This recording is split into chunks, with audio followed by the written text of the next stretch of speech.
आणि कसे डाव करायचे ते आम्हाला चांगलं माहिती. तू डाव टाकण्याचा प्रयत्न करू नको. डाव आम्हाला येते. तू कशी पाठ लोळवायची हे आम्ही ठरवू. फक्त तू जातीच्या जीवावर काही तू दुसरं जातीवाद करू नको आणि गोरगरिबा लोकांमध्ये तिरस्कार निर्माण करू नको. खेडेगावामध्ये सर्व लोक समानतेनं राहतात. पण जोपर्यंत हे जरांगे नावाचा विषाणू बाहेर आला आणि सर्व जातीमध्ये हा विषाणू पसरला,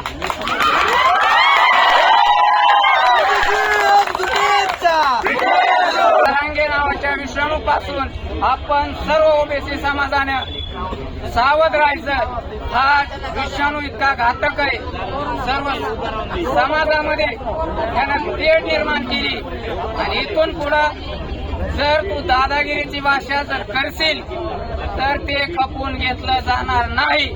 नाही म्हणजे नाही.